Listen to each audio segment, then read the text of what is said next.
예, 안녕하세요. 다시 한번 소개드리겠습니다. 저는 주식회사 버넥트에서 기술적 전략을 담당하고 있는 김도균이라고 하고요.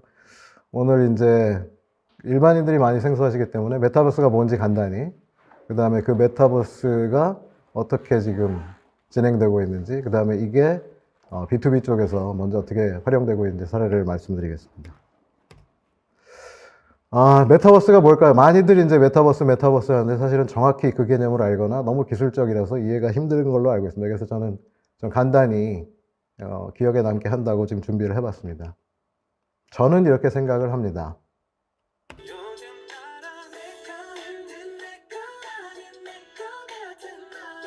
네, 이렇게 기억하시면 될 것 같아요. 이 가사에 나오듯이 내 거를 현실로만 번역을 하면 현실인 듯 근데 현실은 아니고, 그렇지만 현실이 아니라고 부정하기엔 너무 현실 같은 가상세계. 이게 사실 메타버스고요. 영화로 한번 예를 들어보면, 이게 제가 이제 매트릭스 다음으로 저는 인셉션이라는 영화인데, 앞에 있는 여주인공은 이 세계가 가상인지 몰라. 이게 실제로는 가상세계고요. 꼭 실제 세계 같죠. 근데 하나의 이벤트 때문에 이게 가상이라는 거를 인지를 하게 됩니다. 그 인셉션의 가장 인상적인 씬이죠. 보이시나요? 접힙니다, 세상이. 밴딩 시티라는 굉장히 유명한 장면이죠. 세상이 접히죠. 접히니까 현실이 아니라는 걸 아는데 이 여주인공이 너무나 접히는 세상이 현실 같은 거예요. 이게 이제 메타버스가 노리는 어떤 이상적인 가상세계라고 보시면 될 거고, 이상향입니다. 말씀드린 것처럼 현실이 이렇다는 건 아니고. 이걸 메타버스라고 기억하시면 굉장히 좋을 것 같아요.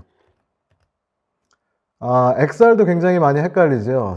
XR에 대한 정의는 굉장히 복잡하지만 간단하게 이렇게 기억하시면 좋을 것 같아요. 이 앞에 보이는 메타버스를 만들어주는 핵심 기술, 사실은 메타버스 형태 자체일 수도 있지만 핵심 기술로 정리하면 굉장히 기억하시기 좋을 것 같아요. 이게 두 가지가 있어요, 크게. VR, 가상현실이죠. 가상현실은 현실에 있는 내가 메타버스로 들어가게 해주는 기술입니다.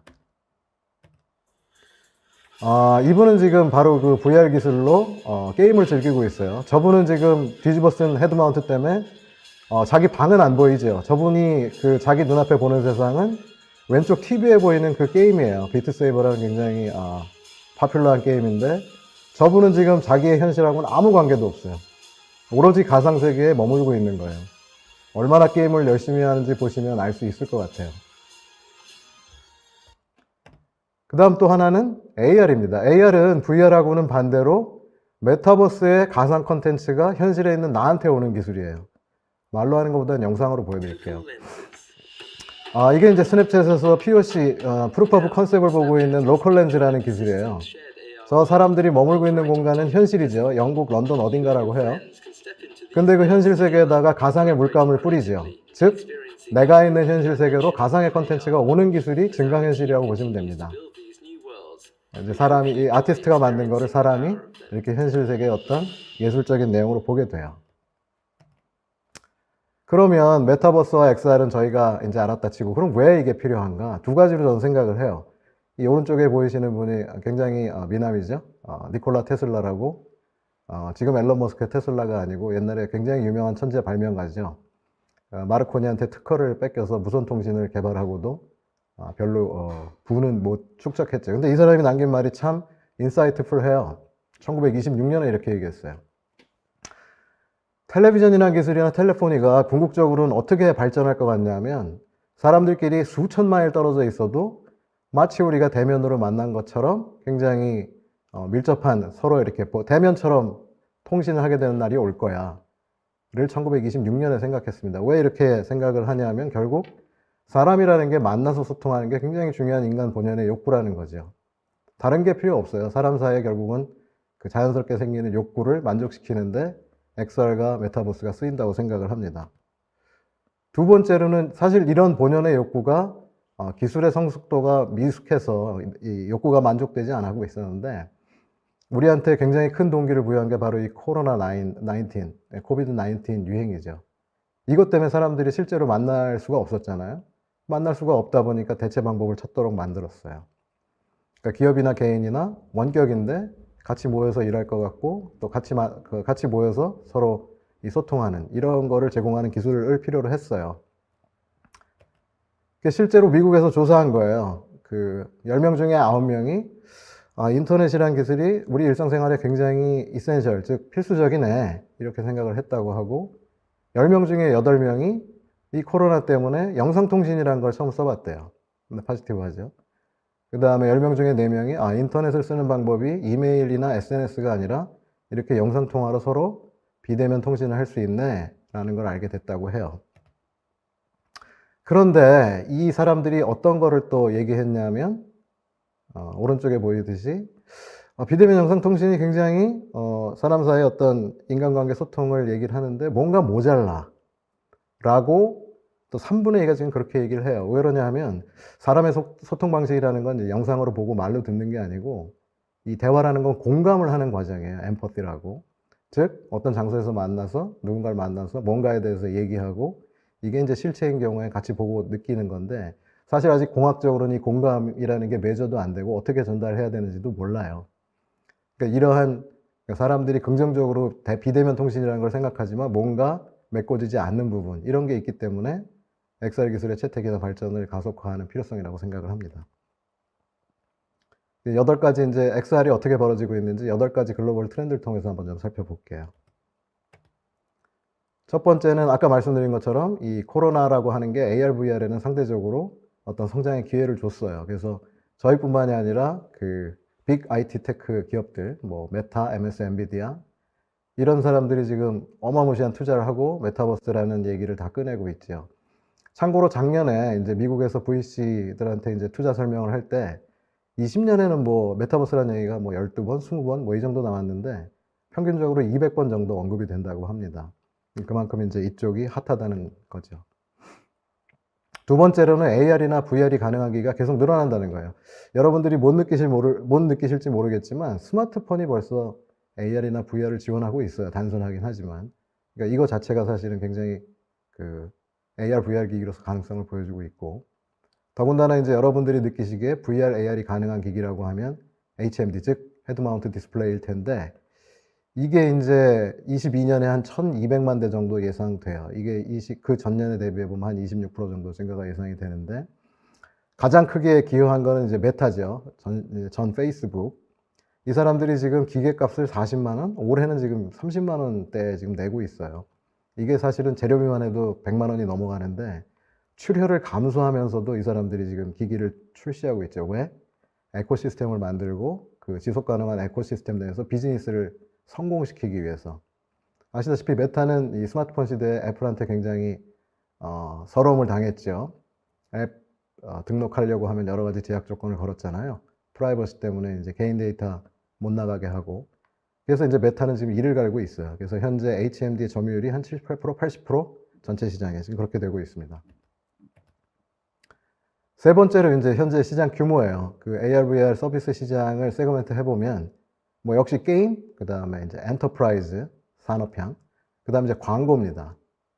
앞서 설명드린 이제 그 분야, 메타버스 분야 중에 가상현실 쪽은 아무래도 앞에 동영상 보셨지만 이제 게임, 이 엔터테인먼트 쪽에 집중이 돼 있고 역시 그 메타의 아큘러스 퀘스트 쪽에서의 게임 쪽 앱 매출이 현재 1조 그 정도가 되고 더군다나 우리가 주목해야 될 사실은 그 게임 데벨로퍼들이 게임을 올렸을 때 20년에는 1밀리언 넘어가는 게 한 60개 정도였는데 이게 21년 대비해서 지금 120개, 2배 성장했어요. 이쪽이 굉장히 성장률이 높다는 걸 보여주는 반증이고 AR 쪽은 상대적으로 게임보다는 광고하고 엔터프라이즈 쪽에 집중이 되어 있어요. 광고 같은 경우는 뒤에 잠깐 보시겠지만 이제 스냅챗의 AR 렌즈를 통해서 광고를 하는데 AR 렌즈라는 게 나를 비추는 거예요. 그래서 나를 자랑하고 싶은 사람들이 AR 렌즈를 통해서 소셜 네트워크 활동을 하는데 이게 이제 나를 비추다 보니까 선글라스를 팔거나 뭐 화장품을 팔 때 그 자랑하는 쪽에다가 화장품이나 선글라스를 AR로 붙이면 어떨까?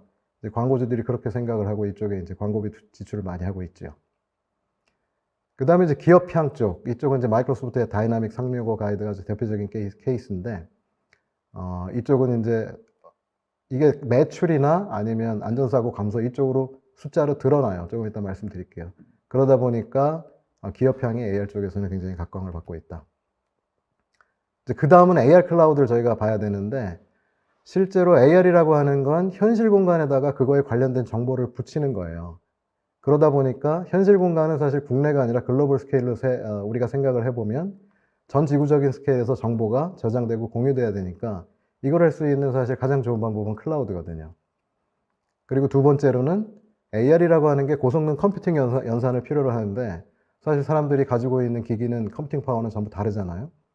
이거를 똑같은 경험을 해주기 위해서는 공동의 컴퓨팅 파워가 필요한데, AR 클라우드가 그거에 가장 좋은 장소지요. 컴퓨팅을 제공하는.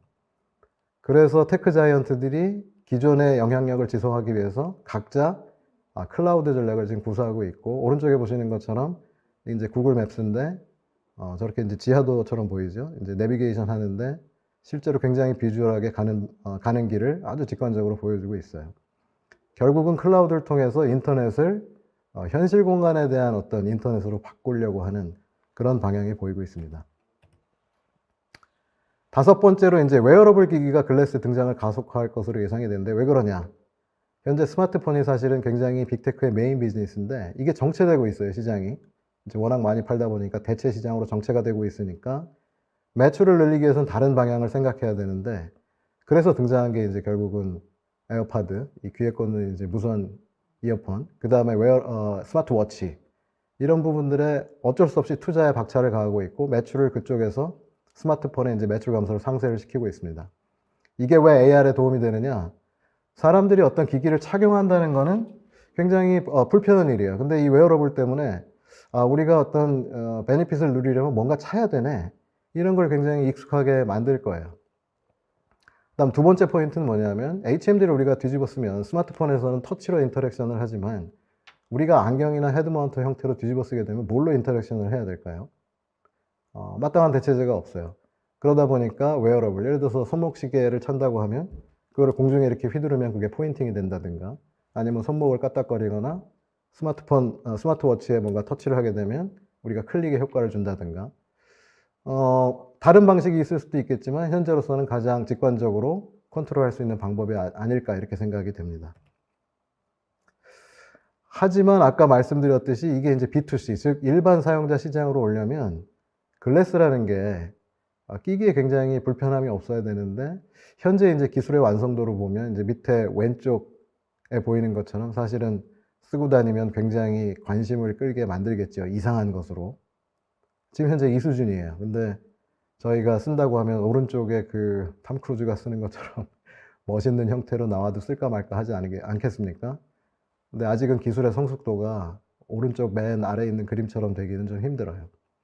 이제 제 생각으로는 한 2, 3년, 이 수준에 하려면 최대한 2, 3년 정도는 걸릴 것 같아요.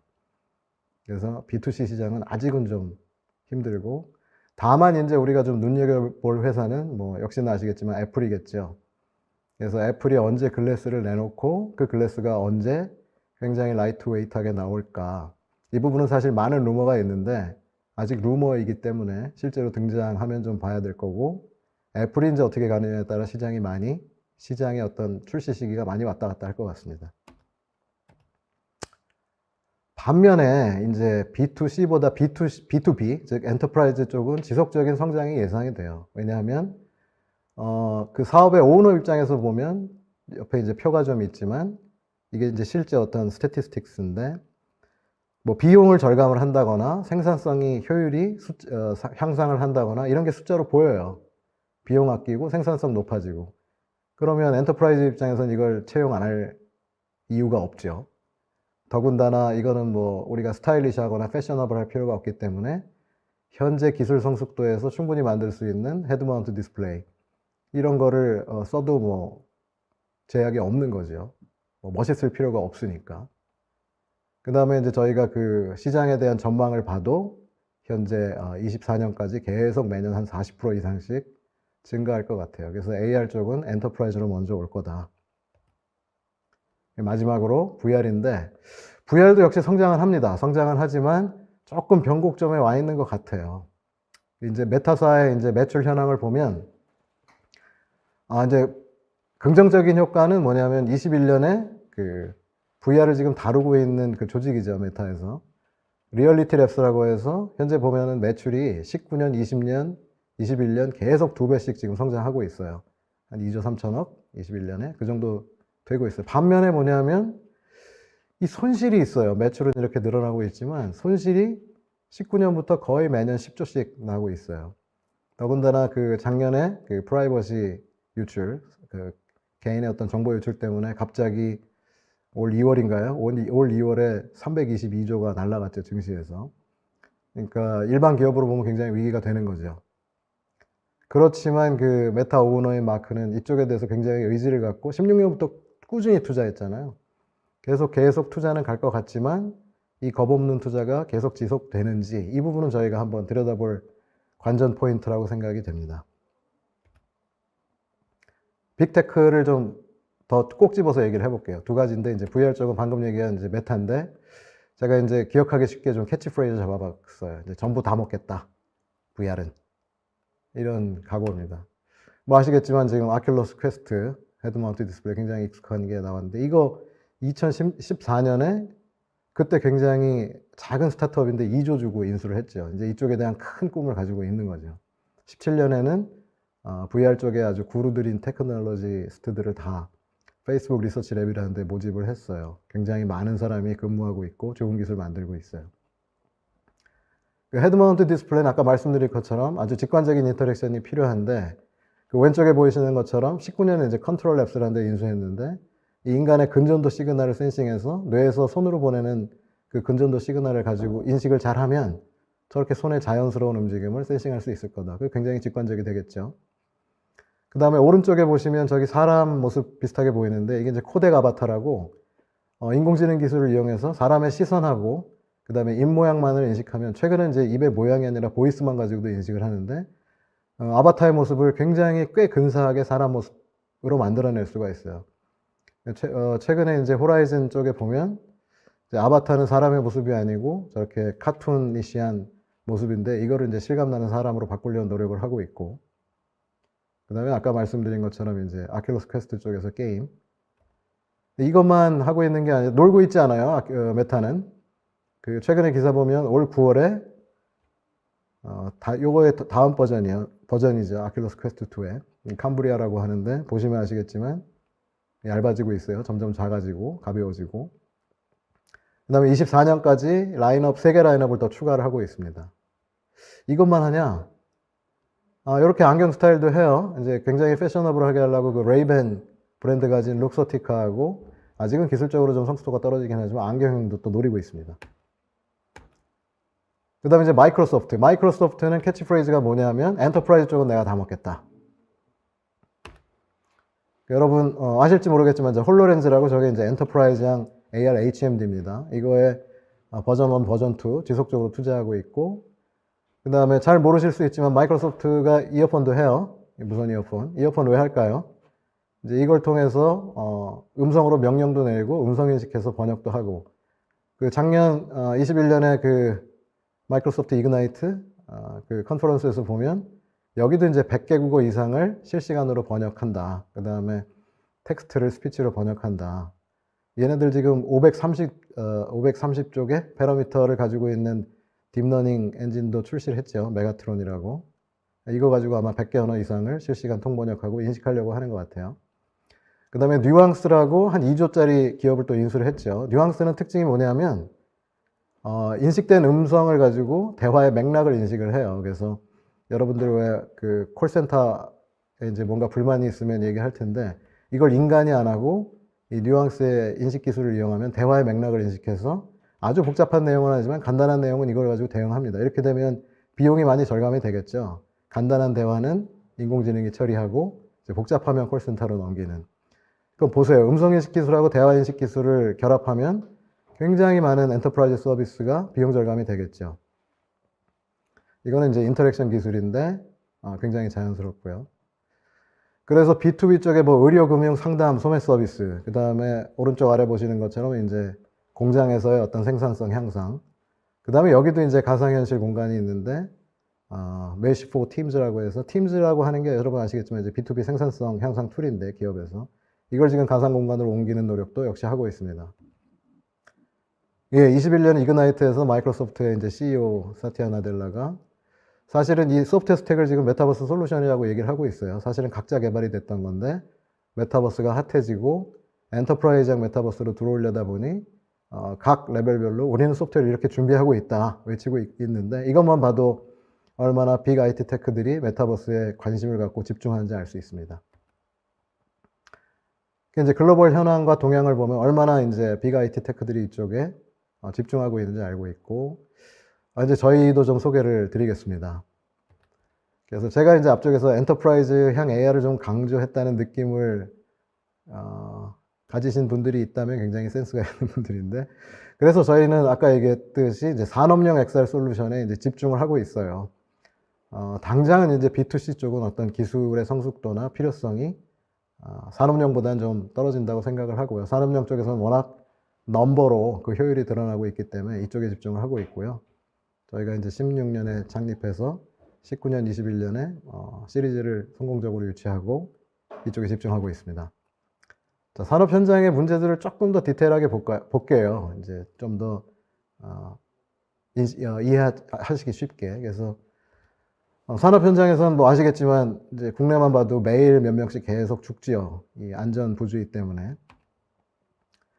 그 다음에 큰 공장들은 사실은 공장의 넓이도 크고 그 다음에 사람도 많아요. 이거를 매일 잘 관리한다는 게 굉장히 쉽지 않죠. 넓은 공간에서 많은 사람들을, 관리자들이. 그 다음에 한 번 고장나기 시작하면 기계 가동하기 힘드니까 거기서 손실 많이 발생하고요. 잠깐의 실수로. 그 다음에 이제 공장에서 또 하나 겪고 있는 문제가 어떤 고난이도의 시설을 했을 때 이게 이제 전문가가 없으면 이제 일본 기술자를 부르는 사례인데 한번 기계 고장 나면 멈춰 있죠. 그 다음에 일본 기술자 데리고 와야죠. 시간 들고 돈 들고. 이런 것들이 굉장히 비효율을 발생하는 문제들입니다. 이제 저런 세 가지 문제를 우리는 이제 세 가지 카테고리에서 버넥트는 접근을 하고 있는데, 이제 비즈니스 측면에서 보면 결국은 사고를 처리하는 비용을 감소하고 또 의사결정에 걸리는 시간을 단축하는 부분. 그 다음에 이제 워크 인사이트 측면에서 보면 저 공장에 있는 노동자들의 어떤 업무 이해도 증가, 그 다음에 그걸 통해서 효율성 향상, 그 다음에 이제 안전 문제, 안전을 자동으로 잘 관리하고 사고를 감소하는 것. 이 부분이 이제 저희가 앞에 프로블럼을 푸는 세 가지 측면이라고 보시면 되겠습니다.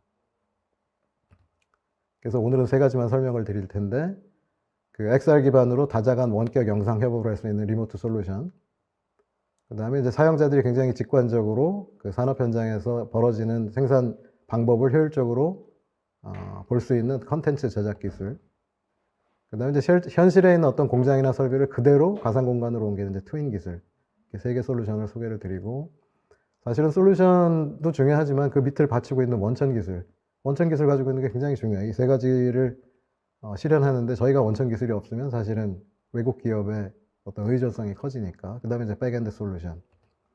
또 중요한 거는 현장에서 다양한 기계를 가지고 있을 텐데 뭐 스마트폰만 지원하는 게 아니라 뭐 스마트 글래스, HMD 다양하게 지원하는 것들이 산업을 익스펜드하는 데 굉장히 중요합니다.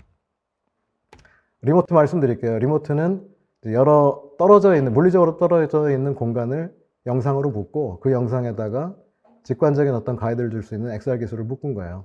그래서 중요한 포인트 3개 말씀드리면, 사람들이 동일한 기기만 가지고 있지 않으니까 가능하면 다양한 기기들을 지원을 해야 되고, 그 다음에 영상 협업 시에 거기에 이제 현장 영상에 직접 어떤 가이드를 줄 수 있는 XR 협업 도구, 그 다음에 이제 한두 사람이 아니에요. 여러 명이 협업을 해야 되니까 여러 사람이 영상에 협업을 해가지고 일을 하는데, 더군다나 이제 외국 사람들하고 일도 많이 하는데 실시간에 어떤 번역을 할 수 있는 기술.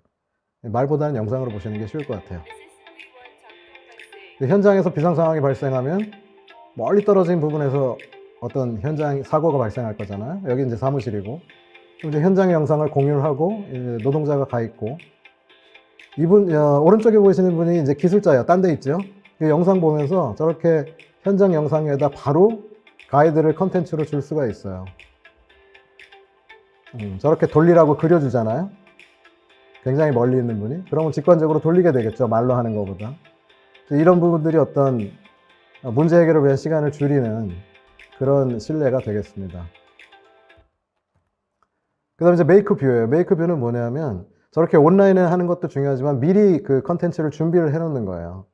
그래가지고 현장에 있는 사람들이 바로 현장에서 문제가 되는 설비 혹은 점검이 필요한 설비 위에다가 그 가상의 컨텐츠를 비추는 그런 컨텐츠 제작 툴이고, 컨텐츠를 만들기도 쉬워요. 그냥 저희 파워포인트 쓰듯이 뭐 화살표 끌어다 놓고 뭐 문서 끌어다 놓고 뭐 텍스트 끌어다 놓고 이런 식으로 쉽게 만들 수가 있습니다. 그래서 복잡한 업무를 굉장히 직관적으로 컨텐츠를 제작할 수 있고, 그 다음에 현장 영상 위에다가 내가 관련된 데 뿌려야 되니까 거기다 타겟을 붙이기만 하면, 영상이든 QR코드는 붙이기만 하면 바로 컨텐츠가 거기에 재생이 되죠. 그 다음에 그냥 그림만 붙이는 게 아니라 이게 움직여야 사실 직관적이잖아요. 그래서 애니메이션이나 인터랙션들이 지원이 됩니다. 영상으로 역시 보여드릴게요. 실제로 현장에서 저렇게 문서를 가지고 보기 시작했어요. 얼마나 불편했겠어요. 근데 현장에다가 저렇게 태블릿이나 혹은 이제 HMD 뒤집어 쓰고 있으면 저기 보면은 저 렌치가 가상이거든요. 저걸 보고 그대로 따라하면 되는 거예요. 그러니까 사실은 초보 작업자들도 업무 효율이 굉장히 증가가 되고 있어요. 그 다음에 트위는 뭐냐면 이제 사무실에서도 그 실제 공장에 있는 부분들을 3차원으로 그대로 보고 거기에서 발생하는 실시간 데이터들을 보다가 위험을 감지하게 되면 그 위험에 대해서 현장의 작업자한테 오더를 줘서 어떤 현장의 문제에 대해서 지연 시간 없이 대응할 수 있는 그런 솔루션입니다. 그래서 가상 환경을 그대로, 현장을 그대로 3D로 복제를 해내고 센서 데이터를 거기 연동하고, 그 다음에 뭐 기존의 설비에 대한 아날로그 데이터는 인식을 통해서, 또 IoT 센서가 붙어 있으면, 죄송합니다, 디지털 정보를, 센싱 정보를 연결하고, 그 다음에 현장 정보가 그렇게 돼 있으면 실시간에 관리가 되고 작업자를 투입을 할 수가 있겠죠. 이게 이제 발전소 설비 중에 하나인데, 사무실에 앉아있죠. 그러다 이상 상황이 발생하면 찍으면 바로 현장의 그 위치에다가 센싱 데이터 표현을 해주게 됩니다. 그래서 위험이 감지가 되면, 여기 지금 영상에는 안 보이는데 현장의 작업자가 그 UWB 같은 기기를 통해서 위치를 파악해서 가장 가까운 작업자를 그쪽에 파견하게 되면 실시간으로 문제 상황에 금방 대응을 하게 되겠습니다. 그럼 저희가 이 솔루션을 그냥 개발만 하고 있냐면 아니에요. 실제로 저희가 적용해서 사례가 있는데 오늘 공개해도 된다고 하는 기업들 중심으로 보겠습니다. 이제 한전 같은 경우에 남제주에 이제 변전소 발전 설비가 있는데 주기적으로 저희가 설비를 교체할 필요가 있거나 점검해야 되는 필요가 있어요. 그러면 숙련자도 가끔 실수를 하게 되고, 더군다나 이제 경력이 없는 사람들은 복잡한 배선에서 도대체 내가 뭘 교체해야 되는지 헷갈리게 되겠죠. 그럼 저희가 이제 거기다가 증강을 하면 쉽게, 그 다음에 안전에 대한 실수 없이 업무를 볼 수가 있고, 실제 통계로 보면 업무 효율이 이제 50% 이상 향상이 되는데 대부분 뭐냐면 점검하고 교체하게 되면 보고서를 쓴대요, 들어와서. 근데 보고서 쓸 시간이 필요가 없죠. 왜냐하면 점검하면 그 데이터가 바로 관리 쪽의 데이터베이스로 연동이 되니까요. 여기 보시면 복잡한 어떤 설비가 있는데 바로 그 위에 가상으로 버튼이나 어떤 조작이 떠서 초보자들도 저기 보세요. 지금 굉장히 복잡한 배선에서 딱 고쳐거나 점검해야 되는 부분이 뜨면 그걸 저렇게 다룰 수가 있죠. 그리고 바로 보고서는 서버실로 가게 되고요. 그다음 두 번째는 이제 델스타 홈멜이라는 기업인데, 여기는 이제 관리실은 평택에 있고 스마트 공장은 경주에 있어요. 그러니까 그 스마트 공장이라는 게 얼마나 그 설비가 복잡해요, 일반인들이 보기에. 그러니까 그 평택에 있는 관리실에 숙련자가 그 현장에서 사고가 발생하게 되면 경주까지 안 내려가고 리모트를 통해서 원격으로 조치가 됩니다. 이것 때문에 실제로 그 설비 비가동 시간이거나 비용을 90% 이상 절감한 게 팩트로 나와 있어요. 이게 이제 현장이 여기가 평택이죠. 평택에서 이제 관리실이 있고 실제 공장은 경주에 있고, 여기 이제 자동차 강판을 만드는 기업인데 효율을 올리기 위해서 전부 스마트 로봇이 들어가 있어요. 근데 그 로봇이 사실은 복잡하고 위험하죠. 그래서 그 위험성이 있을 때마다 현장에서 그거를 고칠 수가 없잖아요. 잘못하면 큰일 나는데, 뭐 사람이 끼어서 죽는다거나 오동작해서 뭐 강판이 불량이 난다거나 이러한 경우에 문제가 생기면 현장에 있는 작업자가 스마트 글래스를 뒤집어 씁니다. 그럼 스마트 글래스를 뒤집어 쓰는 순간 그 문제가 있는 현장을 평택에 있는 이제 전문가가 보게 되고, 이 장면이죠. 그럼 스마트 글래스의 영상이 바로 이제 평택으로 전송이 돼서 문제가 있는 상황을 전문가가 본 다음에 지시를 내리게 되겠죠. 직관적으로 XR을 활용해서. 이제 로봇 여기까지만 보겠습니다. 시간 관계상. 마지막으로 이제 그 에너지 가스 공급업체인데 여기는 리모트하고 웨이크뷰를 둘 다 도입했어요. 그래서 그 업무에 드는 시간도 줄이고 그다음에 사고 처리 시간도 감소를 하고 앞쪽에 이제 제가 소개해드린 영상에 등장한 업체가 여기입니다. 이제 시간 관계상 여기는 아까 다 보신 영상이니까 제가 뛰어넘는 걸로 하고 여기까지 일단 소개를 마치도록 하겠습니다. 감사합니다.